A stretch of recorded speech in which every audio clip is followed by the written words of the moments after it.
Live from Washington, D.C., this is Balance of Power with Joe Mathieu and Kailey Leinz. Joe Mathieu in Washington alongside Kailey Leinz. This is Balance of Power. I wanted to have ears on not only the president, but a series of cabinet officials here with a lot of news. Kailey, dozens of headlines on the terminal over the past 90 minutes, reiterating, by the way, he will visit Texas and survey the flood site on Friday. But much to be said about trade, beginning, Kailey, with a 50% tariff on copper. This is the one headline that went red during that extended conversation. 50%. We're watching copper prices move. Freeport-McMoRan on the move as well. This is one we didn't see coming today. No, we knew it could come at some point, as an investigation had been launched looking into copper specifically. But it is news to us that this will be imposed effective today. He also warned of more sectoral tariffs that could come, including things we've heard a lot about, pharmaceuticals, chips, for example. He threatened a 200% tariff on pharma, but suggested that could be more than a year out. And of course, he reiterated that August 1st is the new deadline. After signing an order yesterday to officially move the date from tomorrow, July 9th, to August 1st, he suggested it's not a change, it's a clarification. And he also said the trade letters he's been sending out are equivalent to a deal. He said a letter is a deal. He said it's always been August 1st, which is curious because we had been counting down to a July 9th deadline. We're not even there yet. But indeed, it is official. August 1 will stick with that. A lot of deals going out soon, he said. Countries giving us total access now. It's too time-consuming to make deals, he said. Therefore, the letters that are in the mail. Yeah, and more could be coming throughout the course of today or the coming days, according to posts he made on Truth Social earlier. So we want to get into all of it now and turn to Bloomberg Washington correspondent Tyler Kendall, who is live at the North Lawn of the White House for us. So, Tyler, clearly a lot of talk about trade, but plenty else to chew on here from this cabinet meeting. Yeah, hey, Kailey. A lot about trade, as you mentioned there. Of course, the news when it came to copper was the big headline out of this. We didn't know the date or the rate, but we did know that this was coming. U.S. imports of copper surged to a record high in April ahead of these expected tariffs. But it likely is not welcome news to our trading partners who are negotiating the so-called reciprocal tariffs. And that's a really interesting thread to pull on here, since we know that the sector-specific tariffs have really complicated these talks. But our original understanding of these tariffs that are enacted under Section 232 on national security concerns is that they weren't supposed to be negotiated, but we have seen them really come into the discussions when it comes to some of our trading partners, such as South Korea and Japan, particularly around autos, but also steel and aluminum. When it came to him hinting at the future for pharmaceutical tariffs, that's likely not going to be welcome news for the European Union, which President Trump said could see a tariff letter in the next 2 days. That was quite the development, considering that our understanding had been that these letters were going out to the trading partners that the U.S. is most frustrated with when it came to the ongoing negotiations. But we've gotten some indications that there actually had been progress when it came to the European Union. So a lot of different threads to pull on there, but trade definitely did dominate the conversation. He said that these letters could reach up to 60 or 70%. Joe and Kailey, that would be quite the escalation, considering that we've really only seen marginal differences with the tariff rates so far outlined in these letters. Talked about the Fed as well, Tyler. Suggested that Jay Powell should resign immediately. Said he's always late, and appears at one point to be telling Scott Bessent in that conversation that he likes him better than Powell. There's an important piece of news that we learned in this meeting as well, Tyler. Benjamin Netanyahu is coming back to the White House tonight. What do we know about this?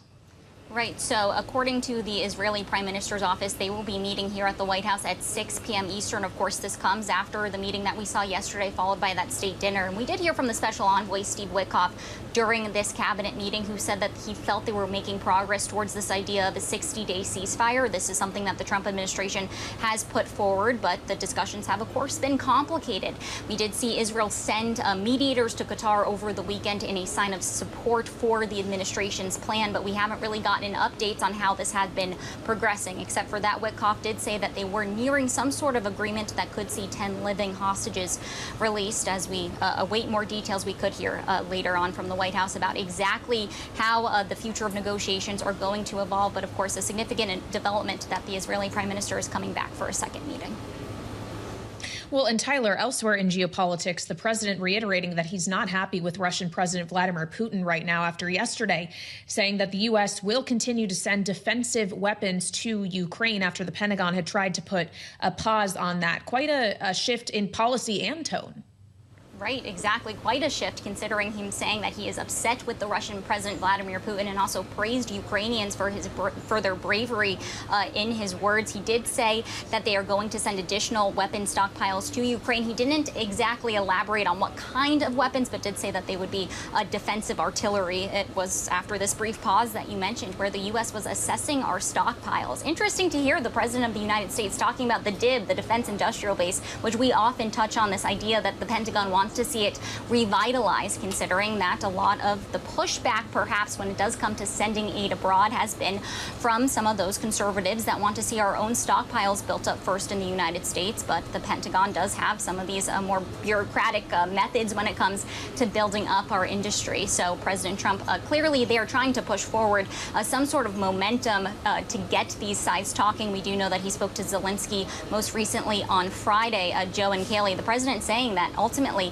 these conversations, this push towards a ceasefire is proving more difficult than originally expected. Bloomberg's Tyler Kendall live at the White House. Tyler, thank you so much. As we watch this cabinet meeting resolve here at the White House, I want to add the voice of a member of Congress, not here in Washington, but Brian Babin represents Texas as a Republican and is a member of in fact, chairman of the House Science, Space, and Technology Committee, the 36th District. Kailey, thank you so much. Congressman, great to have you with us here on Bloomberg TV and radio. I'd like to ask you about some of the issues that we heard discussed in this cabinet meeting, but as chairman of this important committee that oversees the National Weather Service, and as a member of the Texas delegation, I want to ask you about President Trump's plans to visit the flood zone on Friday. Is this the right time for him to be there?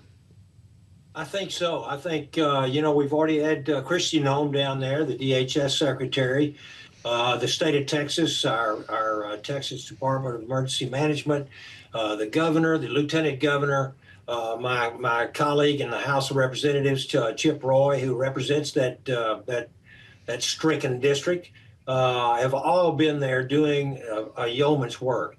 Even NASA, which I represent and have jurisdiction over, our committee does at any rate.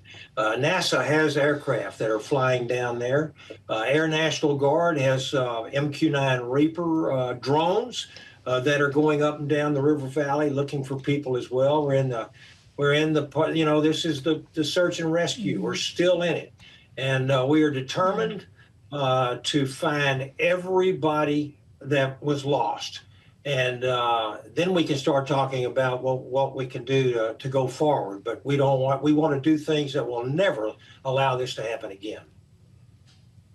Well, and in that vein, Congressman, understanding that you obviously have a personal connection to a lot of the affected communities here. Your granddaughter, we understand, attended Camp Mystic and left shortly prior to the floods. We wish you and your family well. Experiencing this, yes, as a Texan, as a human being, but also as chair, as Joe mentioned, of the House Science, Space, and Technology Committee. Does the National Weather Service need to do something different in the future to ensure this doesn't happen again? Do you have a preliminary understanding of what went wrong and what needs to be fixed? Well, I don't have a complete understanding. I mean, it's a little early. Like I said, right now it's search and rescue. These hard questions are going to be answered, though. I can tell you, we're going to have some hearings. I'll give you an example. The president's budget, it came out. The Office of Management and Budget came out with what they call their skinny budget. The Trump administration is not cutting the National Weather Service. It's they got $66 million more for FY26. They have only spent about half of what they have current year funds as well. So they were fully funded. They were fully officed, fully staffed.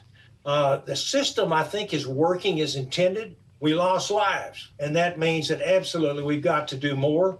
And I'm the chairman of this of the Science Committee, and we're going to, as I said, we're going to conduct a thorough review of this event, and we're going to ensure through that legislation, like the Weather Act reauthorization for one, is focusing on improving forecast communications, local coordination, and continued technological advancements and innovation.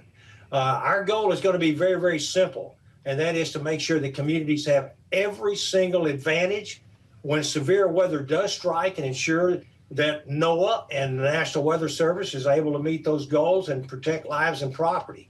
And that's what we're going to do. Are you getting what you need from the federal government? I know President Trump has offered the help that's needed, but what does Texas need now that it may not be getting? Well, I think we have a lot of volunteers. We have, as I said, NASA has contributed aviation itself. We've got a lot of people that are flying over that river valley. People are walking up and down that river valley, miles and miles, and it's tragic. They're calling their children's names out. There are people who have, in fact, there was, I just saw on television just a second ago, a young man was looking for his parents and hasn't been able to find them. He's sticking with the program. He's not going in. He's going to continue to work, to walk.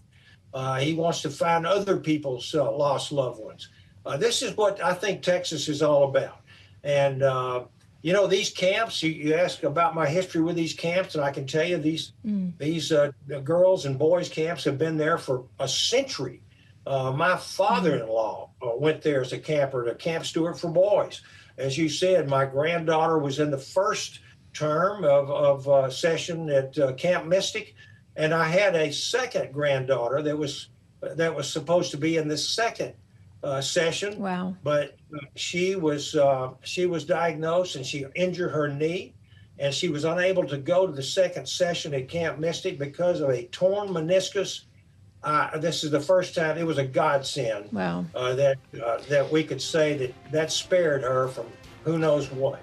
Yeah. So she got well, to have we're her thankful operated on. that your family is okay, Congressman, and we appreciate you joining us here on Balance of Power. That's Republican Congressman Brian Babin, representing the 36th District in Texas, chair of the House Science, Space, and Technology Committee, with us on Bloomberg TV and radio.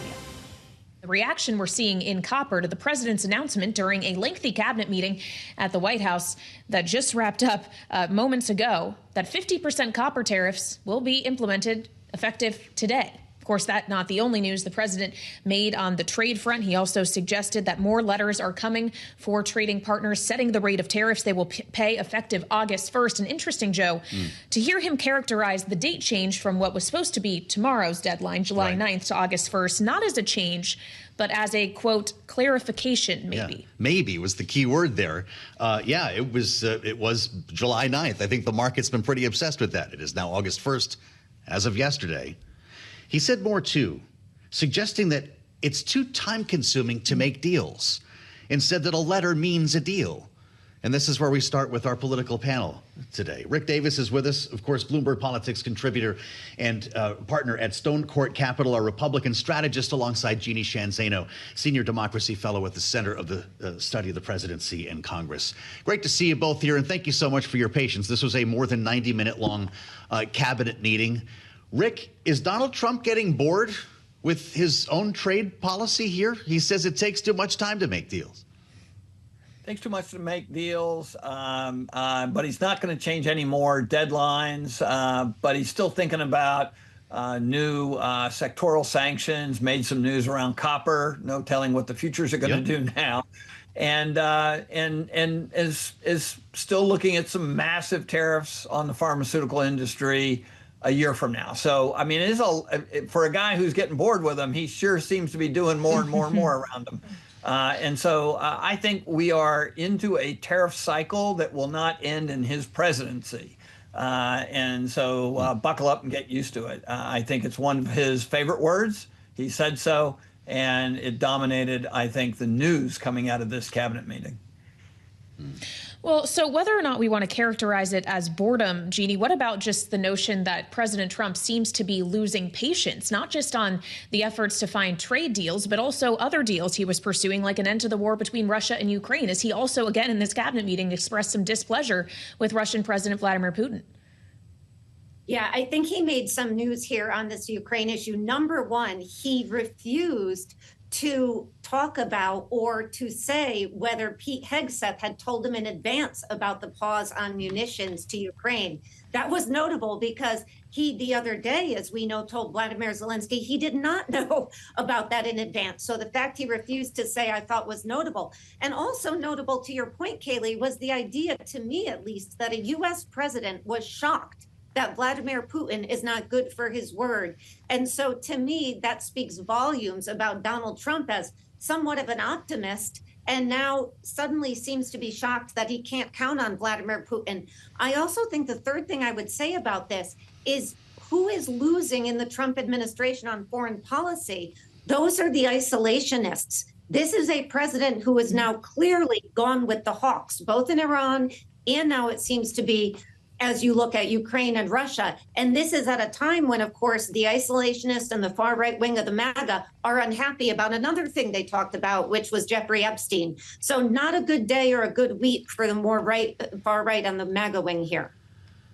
He got really upset with the Jeff Epstein question, in fact, and asked the reporter why they would even ask such a thing. Rick, we learned that Benjamin Netanyahu is coming back to the White House tonight. This was another tidbit that the president dropped. We later learned from Netanyahu's government that they would meet at 6 p.m. That meeting has now been moved up to 4:30 p.m. What do you make of the return trip to the White House? Will it result in a ceasefire announcement? Well, a lot is on the risk for the ceasefire. One, I think the president is sincere in wanting to get peace in the region. And I think that there's a great reward for that because if he can establish a ceasefire and an end to the war with Gaza between Israel and the Palestinians, then it unlocks potentially a Abraham Accord, not just with Saudi Arabia that the president has really been anxious to do, but also with other potential countries like Syria in the region now that diplomatic relations have been renewed with them. So he's got a real gambit going in the Middle East, and he wants to ride the momentum that he's got. And I don't think Bibi is getting out of town until he gets a deal on these ceasefires with Gaza. Well, and for President Trump, Jeanne, it's also the pursuit of the Nobel Peace Prize, right? Is that ultimately what he wants with everything we just discussed? Ukraine as one example, but the Middle East is another.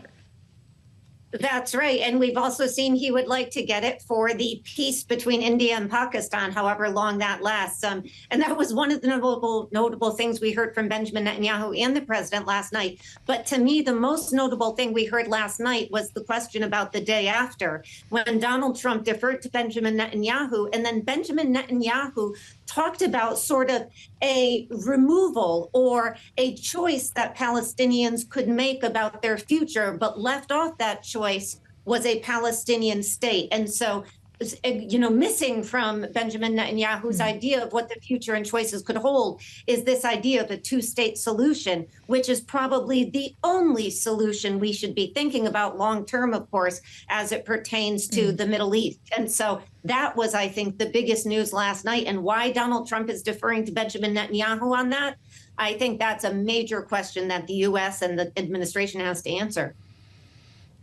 All right, Jeanne, Zaino, and Rick Davis, Bloomberg Politics contributors in our political panel today. Thank you for joining us here on Balance of Power on Bloomberg TV and radio. And we're joined by a guest we haven't seen in a while. Mick Mulvaney is back here with us in our Washington, D.C. studio now. He's, of course, former acting White House chief of staff, former OMB director, former Republican congressman from South Carolina, co-founder of the House Freedom Caucus. Welcome back, sir. Good to see you.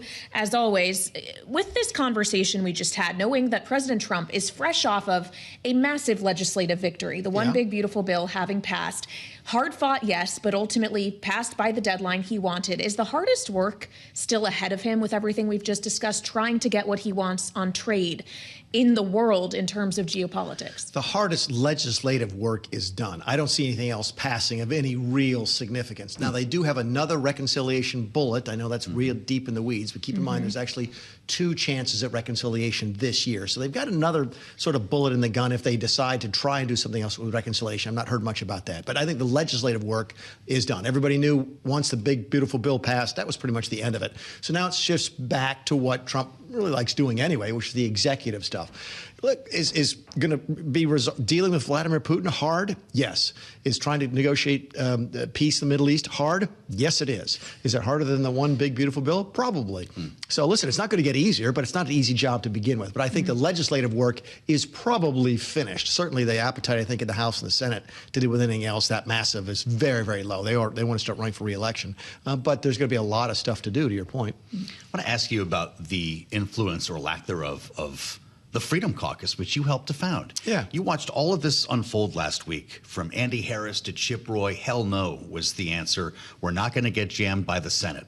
And we know there were a lot of side if I had $1 for every time I had said that. Well, listen, so bring us home on this, because there are a lot of questions about whether the Freedom Caucus that you helped to found is still relevant. Well, it's certainly relevant. Any group that can sort of stick together is relevant, especially when you've got a margin of just a handful of votes in the House. Any group of 4 or 5 members who can really stick together can sort of change an outcome. And I think the Freedom Caucus, individual members of the caucus did play important roles. I think Chip Roy played an important role in trying to, make the bill better when it was in the House. Yeah. And certainly the fear of the Freedom Caucus sort of of walking on the bill when it came out of the Senate did influence how far to the center maybe the Senate would go. But if the criticism is that the Freedom Caucus is different with Donald Trump in the White House, the answer is yes.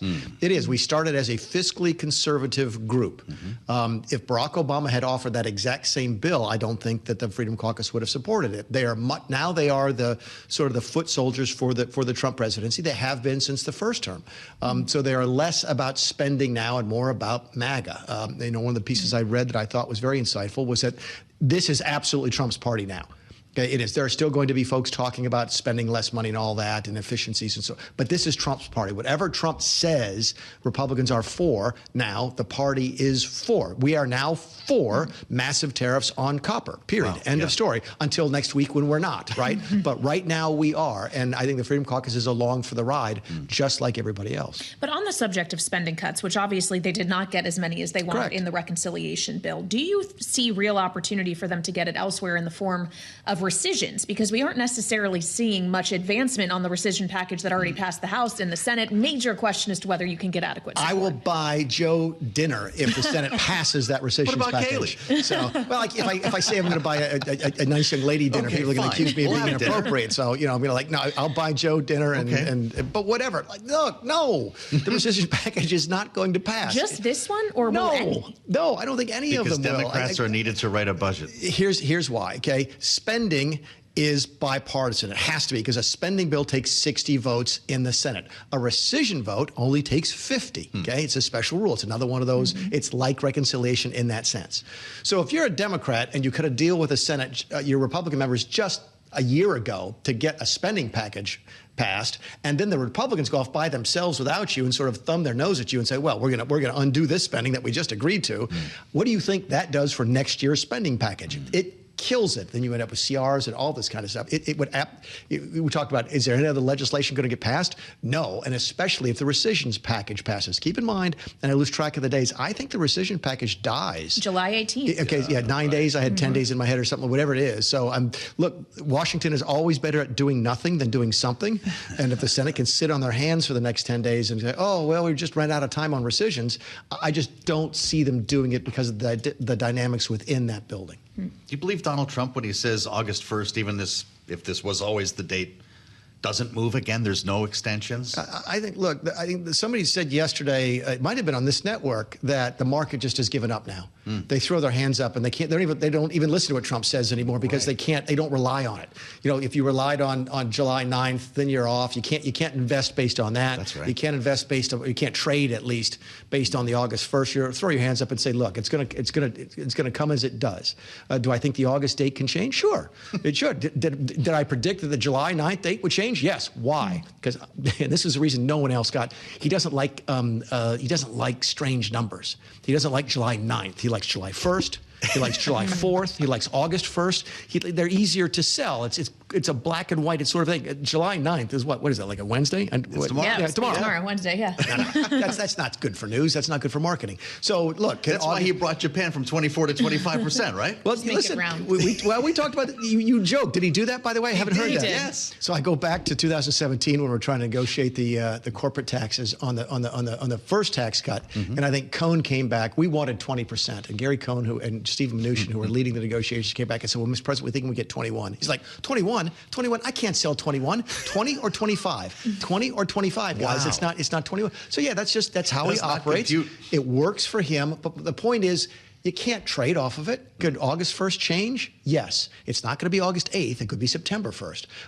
But yeah, there's going to be a certain uncertainty in what comes out of the White House. It is the cultivated, he loves the term strategic ambiguity. He doesn't want to get pinned down, and he's not going to. If deals go forward, great. If they don't, we might look at changing the date. We might not. Who knows? Right. Another 2-3 months before we see you? I hope not. Okay, well, so no. Are you guys here every day? Yeah, we try to be. Oh, yes. Mick Twice a day, Mulvaney, if you don't recognize the name or the voice. You know the business card. We don't have to do that right now, do we? Thank you, Mick. It's great to have you. Alongside Kailey Leinz, I'm Joe Mathieu. This is Bloomberg.